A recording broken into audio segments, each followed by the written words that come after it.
जिसके 300 या 500 या 800 उनका किराया कम से कम 4,000 से लेकर और 18,000 रुपये तक का दिया जाएगा। पकड़ पकड़ के कि ये दुकान आप ले लो, ये दुकान आप ले लो। इन्होंने 100 बढ़ा के उसे जो 1 साल में जाता था वो 1 महीने में हमसे ये ले रहे हैं। उत्तर प्रदेश सरकार से और केंद्र सरकार से आपके चैनल के थ्रू चाहते हैं कि अब जब व्यापारियों के ऊपर आप ऐसा बोझ ना डालें कि व्यापारी मर जाए। हम भी देने को तैयार हैं, पर ये थोड़ी है कि हम ये कर देंगे, तुम दुकान तुम्हारी खाली करके नीलाम कर देंगे। व्यापारी लोग जा रहे हैं उनके पास, तो उनको जो है कि तुम्हारी दुकान कैंसिल कर दी जाएंगी। व्यापारी भी सड़कों पर भी आएगा ट्रैफिक जाम और ट्रैफिक जाम भी करेगा। तो अगर ये मैं बेघर करना चाहते हैं तो बेघर तो हो गए, फिर इनको बेघर कर देंगे। कोई भी अधिकारी आए सुनने के लिए तैयार नहीं है। इतना ज्यादा किराया बढ़ाएंगे।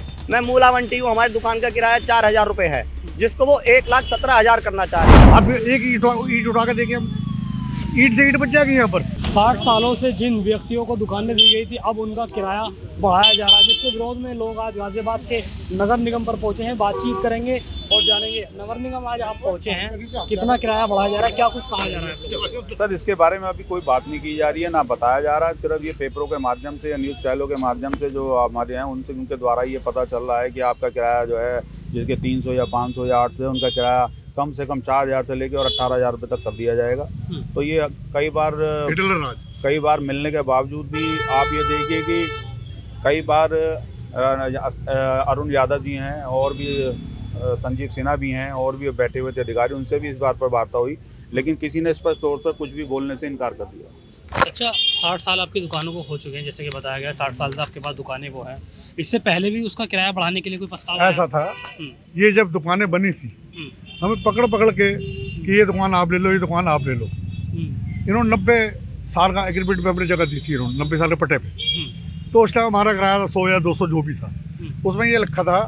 अभी हमारे पर्चे हैं जिसमें 12.5% हर 5 साल बाद बढ़ाया जाएगा। 5.5 साल उन्होंने बढ़ाए, कुछ 5-6-10 साल बढ़ाए, उसके बाद नहीं बढ़ाए तो हमारी गलती थोड़ी है।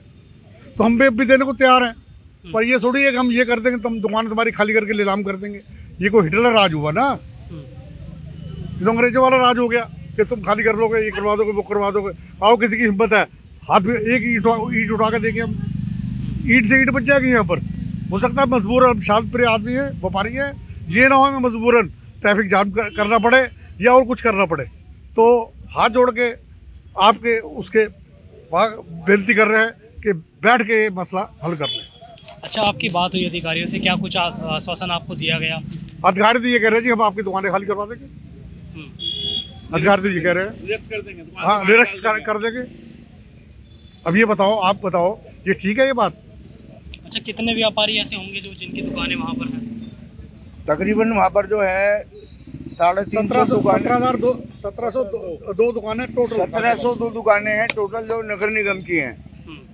उसमें जो घंटाघर सब्जी मंडी है तकरीबन उसमें 200 दुकान है और 300 भी हो सकती है गोल मार्केट को मिला के। सन 1976 में घंटाघर सब्जी मंडी को अलॉट किया गया था। प्रेम मोहन जी चेयरमैन थे, वाइस चेयरमैन थे चित्ररंजन वर्मा जी। उस टाइम जो हमारा किराया था वो 15 रुपये माहवार के हिसाब से दिया जाता था। 1 साल का किराया 160 रुपये हम लोगों का जाता था। इन्होंने 100 बढ़ा के उसे जो 1 साल में जाता था वो 1 महीने में हमसे ये ले रहे हैं। और वहाँ कोई ना मरम्मत है, ना नाले की सफाई है, वहाँ पे कुछ नहीं है। और नगर निगम जो है अपनी वहाँ पे मनमानी कर रही है। व्यापारी लोग जा रहे हैं उनके पास, तो उनको जो है कि तुम्हारी दुकान कैंसिल कर दी जाएंगी, तुम्हें 15,000 किराया देना होगा। जो बड़े दुकानदार हैं उनको 25,000 किराया देना होगा। वो रिक्वेस्ट कर रहे हैं, हाथ जोड़ रहे हैं, कोई भी अधिकारी आए सुनने के लिए तैयार नहीं है। क्या कदम फिर व्यापारियों का रहेगा, क्योंकि 2-3 बार आपकी बात हुई है, कोई हल नहीं निकल पाया? देखिए, मैं आपको स्पष्ट कर देता हूं, जो घंटाघर गोल मार्केट है और जो 1702 दुकानों का नगर निगम का मुद्दा है, ये सभी मार्केट अलग अलग समय पे अलग अलग नियम शर्तों पे बनाई गई है।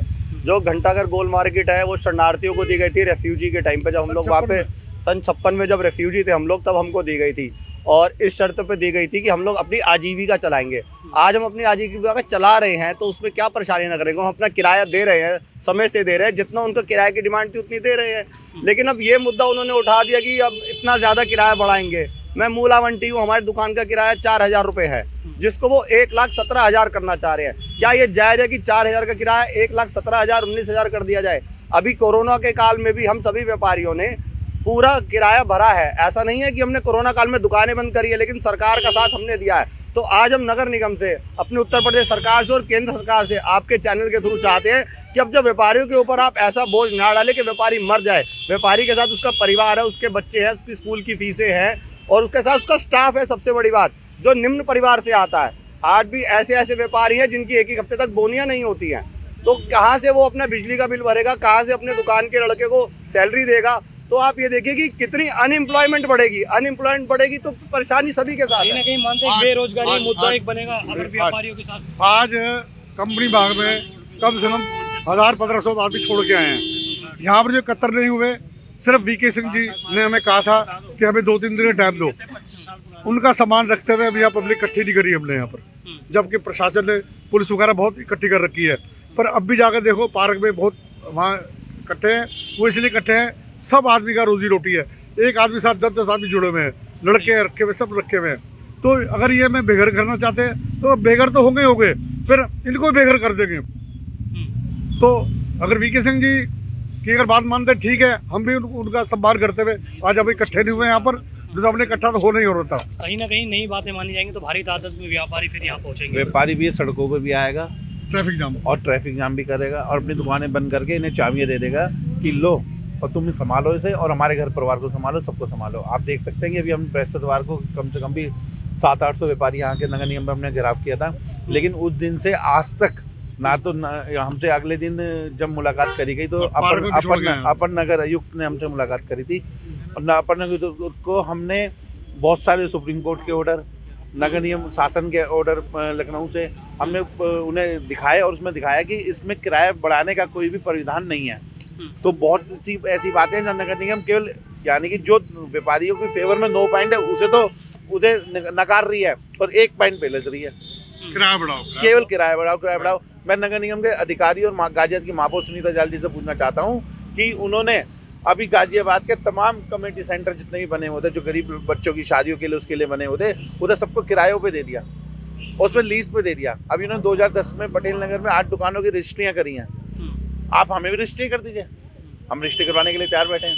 लीज पे दे दीजिए, 99 साल की हम लीज करवाने के लिए तैयार बैठे हैं। हम जब आप जो प्रीमियम नगर निगम कहाँ अड़ा हुआ है जब आप हर चीज़ को आप मानने के लिए, वो हर चीज़ पड़े हुए हैं। नगर निगम क्या आप दोबारा कहेंगे? नगर निगम कहाँ पर फिर अड़ा हुआ है? आप तो हर चीज़ मानने के लिए तैयार, आपने बताया जैसे भैया ने रजिस्ट्री कराने के लिए भी तैयार है, किराया बढ़ाने के लिए भी तैयार। सर नगर निगम मान कहाँ रहा है? हम ही तो तैयार है ना। नगर निगम आप ये देखिए, नगर निगम ये कहता है कि हमने अभी तक आज तक कोई किराया नहीं बढ़ा। जब नगर निगम के अधिकारियों द्वारा आज से 2 साल पहले, 4 साल पहले, 8 साल, 10 साल पहले जो नगर निगम के रूलों के अनुसार जो 100 रुपये स्क्वायर फुट का जब कोई नाम ट्रांसफ़र होता है तो 100 रुपये से उसका स्क्वायर फुट का एक चार्ज लिया जाता है और उसके बाद किराए को डबल कर दिया जाता है। तो ऐसी मतलब मैं समझता हूँ कि ऐसी बहुत सी दुकानें होंगी जिनके किराए बड़े होंगे। तो नगर निगम की ये बात सही कहाँ है कि आज तक ये किराया नहीं बढ़ा? ये किराया तो अपने आप बढ़ गया ना, उसको फिर ये क्या मानते हैं? नगर निगम इस चीज़ को भी तो देखे। और फिर दूसरी चीज़ है, नगर निगम ने अभी जो है पटेल नगर में अभी कुछ दुकानें जो थी अपनी जो है नगर निगम ने कुछ साल पहले जो उनके नाम रजिस्ट्री की है, अगर वो प्रॉपर्टी नगर निगम की उन्होंने रजिस्ट्री कर दी, बिल्कुल एग्री करते हैं। अगर हमारी ये जहाँ पर हमारी दुकान है ये भी नगर निगम कहता है हमारी है, तो जब उनकी रजिस्ट्री हो सकती है तो हमारी दुकानों की जो डीएम सर्कल रेट के हिसाब से रजिस्ट्री क्यों नहीं हो सकती? अरे हम तो व्यापारी भाई, हम कहीं से भी कुछ भी कैसे भी करके अगर ऐसा कोई इनका तरफ से प्रपोजल आता है तो हम उसको लेने के लिए तैयार हैं। कम से कम जीवन भर का इस चीज़ से छुटकारा तो मिल जाएगा। आज अगर हम तो फिर भी ये कहते हैं कि किराया बढ़े, लेकिन एक सीमित दायरे में तो बढ़े। इनके यहाँ पे सीमित दायरे की कोई व्याख्या ही नहीं है, कोई मतलब इस तरह का माहौल ही नहीं है कि जिसको ये बिल्कुल सीमित दायरा समझ के चल रहे। आप ये बताइए ना, जैसे अभी कहा गया कि अगर आज किसी दुकान का किराया अगर मैं पूरे साल में 8,000 या 7,000 या 10,000 देता हूँ, अगर उस किराए को उठा के सीधा अगर आपको ये कह दिया जाए कि आप 1,10,000 रुपये देंगे, 1,20,000 रुपये देंगे, सर ये कहाँ तक मानने हैं? अरे आप बढ़ाने की आप बढ़ाइए, लेकिन ऐसा भी तो रहे कि जिससे व्यापारियों पर बोझ ना पड़े, व्यापारी भी संतुष्ट हो। व्यापारी जो है आप देखें ना, सरकार की रीढ़ की हड्डी है, लेकिन रीढ़ की हड्डी को तोड़ने का कार्य तो ये खुद कर रहे हैं। अच्छा मुझे एक बात बताइए, कितने परिवार ऐसे वहाँ पर हैं कि अगर नगर निगम उन दुकानों को खाली करा दो जो बेरोजगार हो जाएंगे? 1702 तो है ही है। हाँ, उनके पास हर आदमी के साथ 10-10 आदमी जुड़े हुए हैं, टोटल कर लो आप। 1702 तो है ही है, उनके साथ 10-10 है।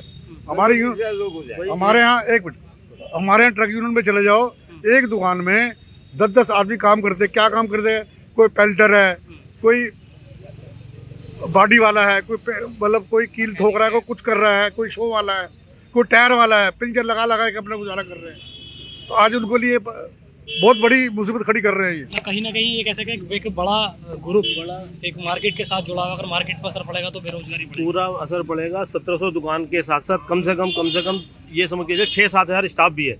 अब वो जो स्टाफ है वो अपने सब फैमिली को पालता है सिर्फ उसी के पर्पज से। अगर उन पे बेरोजगारी पे आएगी तो उसमें हजारों आदमी का, लाखों आदमी के साथ बैठेगा व्यापारी का, क्योंकि एक एक व्यापार, एक एक वर्कर, उनके घर में को 2 बच्चे भी हैं, मिसेज भी हैं, बहन भी है, तो 4-4, 5-5 व्यापारी का उनका पेट भरता है। अगर 1700 दुकानों के ऊपर अगर गाज गिरेगी तो ये समस्या होगी, तो कम से कम लाखों आदमी का बेरोजगार हो जाएगी और उनके पेट पर, खाने पीने पर उनके असर पड़ेगा। क्या रहेगा फिर आप लोगों का अगला कदम? बातचीत आपने कर ली है। अगला कदम तो जैसा नगर निगम हमारे लिए फैसला करेगा उसके बाद ही हम अपना फैसला। अभी मतलब नगर निगम का इंतजार आप करेंगे? उन्होंने आगे हमें आश्वासन दिया हुआ है कि 1-2 दिन आप रुकिए, तो वेट कर रहे हैं वीके सिंह जी ने।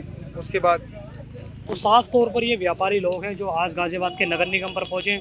इनका कहना है कि अभी इन्होंने नगर निगम से इनकी बात हुई है, जब तक नगर निगम की तरफ से कोई फैसला नहीं आएगा तब तक ये लोग इंतजार करेंगे। अगर नहीं इनकी मांगों को माना जाएगा तो एक बड़ा आंदोलन गाजियाबाद में व्यापारियों का देखने के लिए मिल सकता है। सोनू खान, जनता, गाजियाबाद।